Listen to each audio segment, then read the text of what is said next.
Dulu kita mulai bahwa ini adalah polisi lawan polisi di rumah polisi. Sekarang ada kemajuan. Sekarang polisi lawan mafia di rumah polisi. Nah, kenapa tersendat-sendat? Ya karena ada mafia itu tadi. Untuk itulah kita bersama-sama harus melawan mafia ini. Jangan sampai polisi ini dibawa kendali mafia. Kalau polisi dibawa kendali mafia, habislah negeri ini.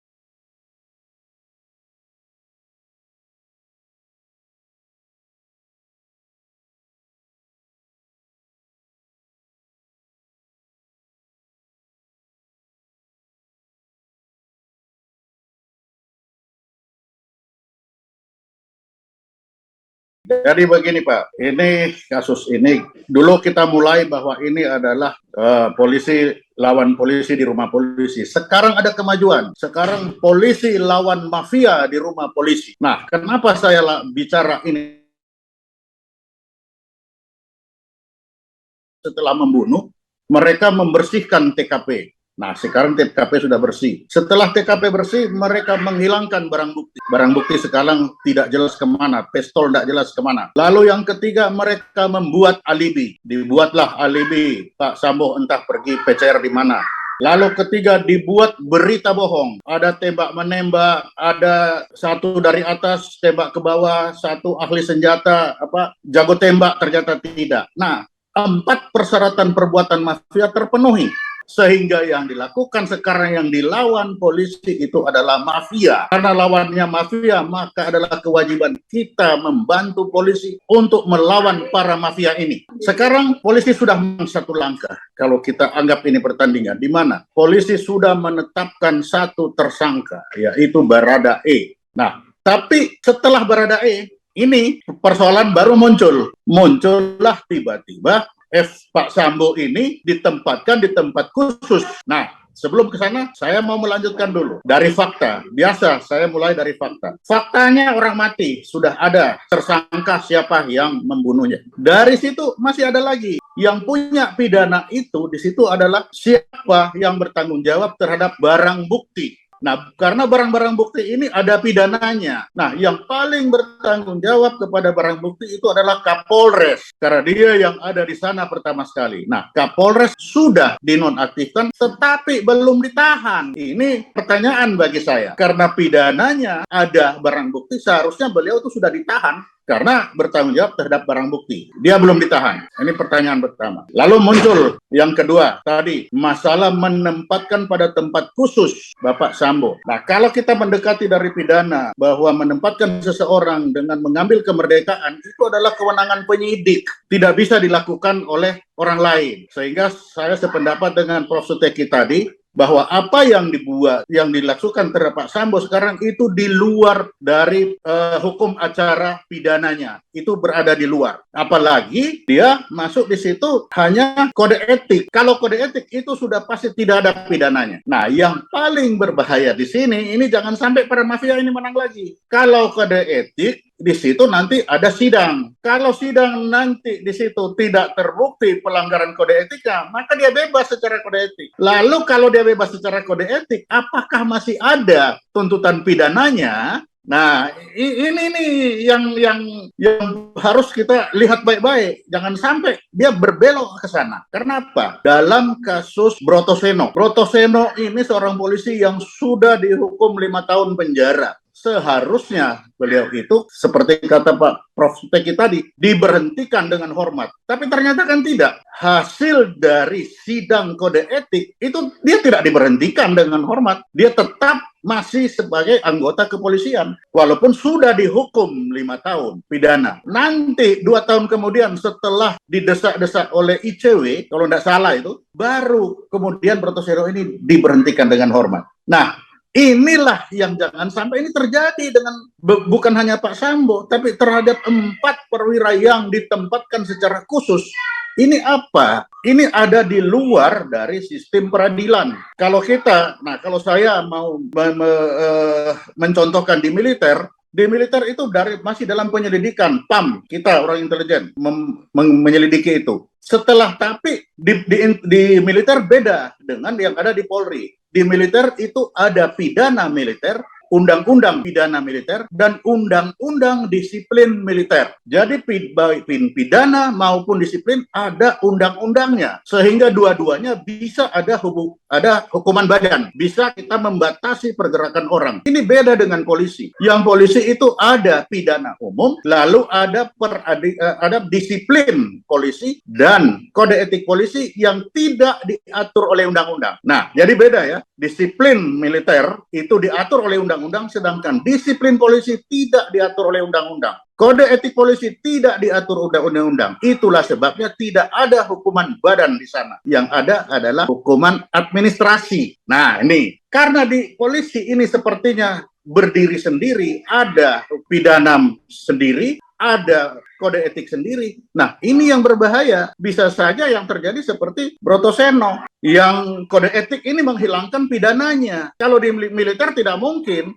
Dia yang begitu ada sesuatu selalu pidana dulu. Kalau pidananya ringan, diturunkan menjadi disiplin. Nah, ini perbedaannya. Sehingga kalau ditanya tadi, apakah yang disampaikan Pak Sambo tadi itu dalam proses hukum atau tidak? Kita harus jujur bahwa itu di luar proses hukum. Kalau di dalam proses hukum itu adalah kewenangan penyidik. Itu diatur dalam KUHP bahwa kewenangan penyidik itu adalah menahan, memeriksa, itu adalah kewenangan penyidik. Membatasi gerak orang itu adalah kewenangan penyidik. Irsus itu saat ini bukan penyidik, hanya di dalam kode etik, sehingga mereka tidak bisa menempatkan seseorang itu di dalam tempat yang kita tidak tahu namanya apa, dan di situ juga pergerakannya terbatas. Maka kalau penempatan seseorang di tempat yang tidak diketahui,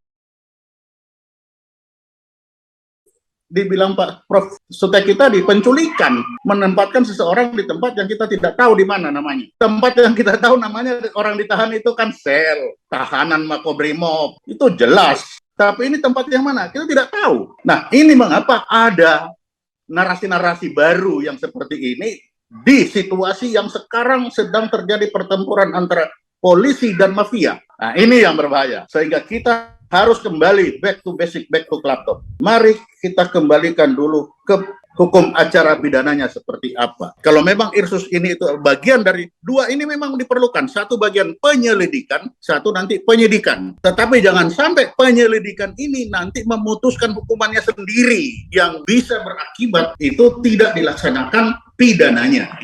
Itu.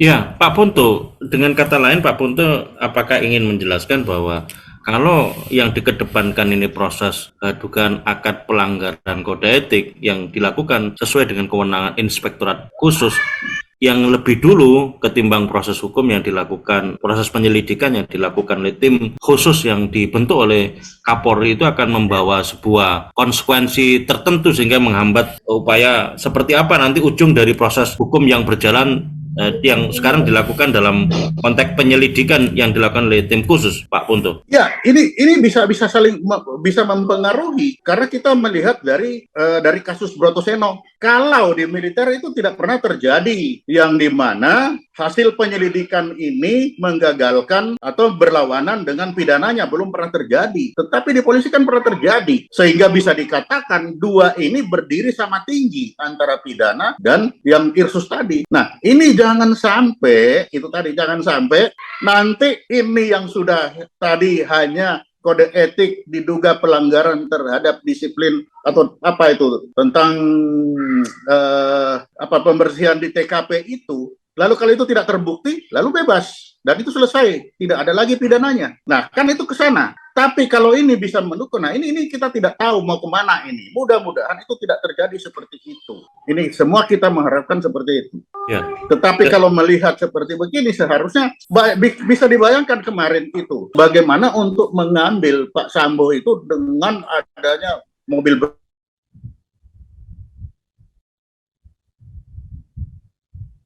kemarin sore kan itu ribut bahwa Freddy Sambo ditangkap oleh Brimob. Nah itu, padahal itu hanya kode etik. Kalau kode etik, ya kenapa sampai sebegitu heboh itu loh. Iya, Dibanding iya. dengan kalau tersangka kan lain cerita. Kalau tersangka lain cerita. Tapi ini hanya kode etik ternyata. Nah ini ada apa seperti itu? Jangan sampai mafia lagi yang menang kan ini. Iya, kalau saya tidak salah dan mohon saya bisa diberi diverifikasi yang disampaikan oleh Pak Mahfud MD di dalam berita yang dimuat di yang saya baca tadi, judul berita yang saya baca tadi, proses proses atas dugaan pelanggaran kode etik dan proses pelanggaran terhadap dugaan tindak pidana itu bisa dilakukan secara paralel. Kalau paralel seperti apa sih Pak itu dilakukannya?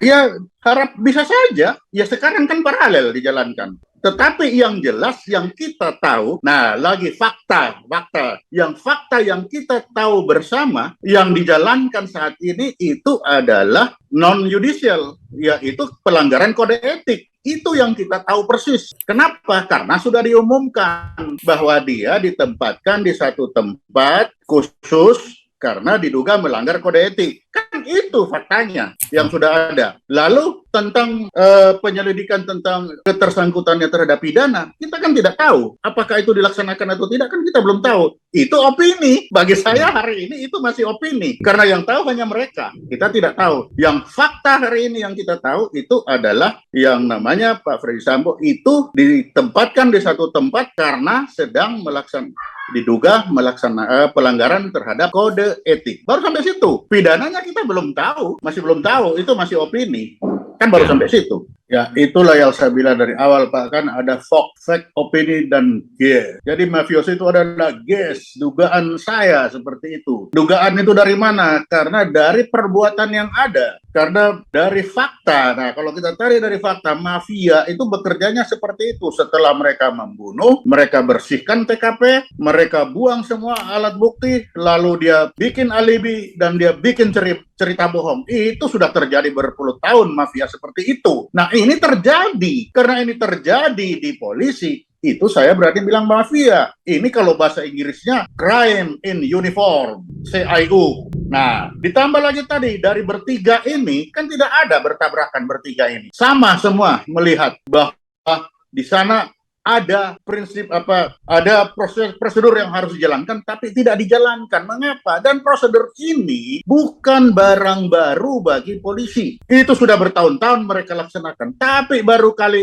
ini tersendat-sendat. Nah, kenapa tersendat-sendat? Ya karena ada mafia itu tadi. Untuk itulah kita bersama-sama harus melawan mafia ini. Jangan sampai polisi ini dibawa kendali mafia. Kalau polisi dibawa kendali mafia, habislah negeri ini. Kan itulah sebabnya kita bertiga sekarang ini berbicara untuk bagaimana memberi masukan kepada polisi supaya jangan sampai para mafioso ini menguasai kepolisian. Kan itu.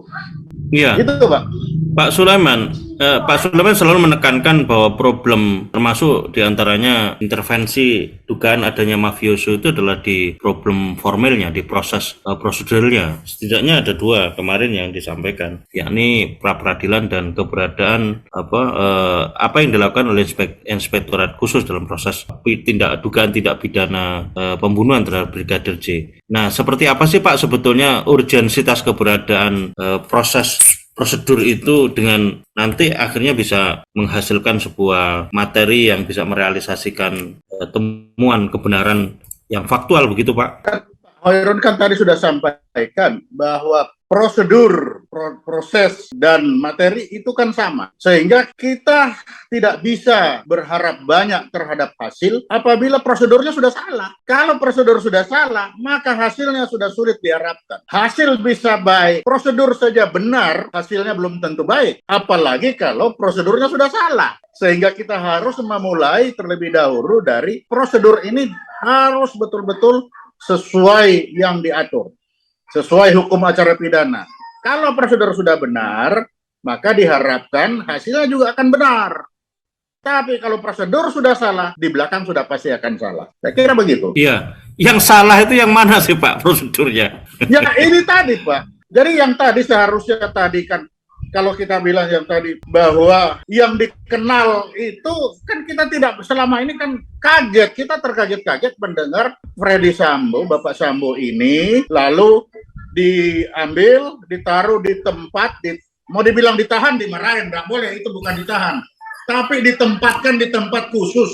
Lah ini kan barang baru di kuping kita. Saya mencari, saya pikir itu ada nomenklatur yang ada di dalam kode etik Kapolri. Ternyata tidak ada. Saya buka lagi di peraturan disiplin Kapolri, peraturan disiplin polisi. Tidak ada juga nomenklatur itu. Nah, ini lalu dari mana? Lalu kita mencoba menerjemahkan sendiri kan. Menempatkan di satu tempat khusus, itu ternyata sama dengan penahanan. Penahanan adalah menempatkan seseorang, menempatkan terdakwa malah. Tersangka, bukan terdakwa. Menempatkan tersangka di satu tempat khusus oleh penyidik. Itu kan ada aturannya itu. Karena nomenklatur kita tidak ketemu, sehingga ini bagaimana ini? Judulnya itu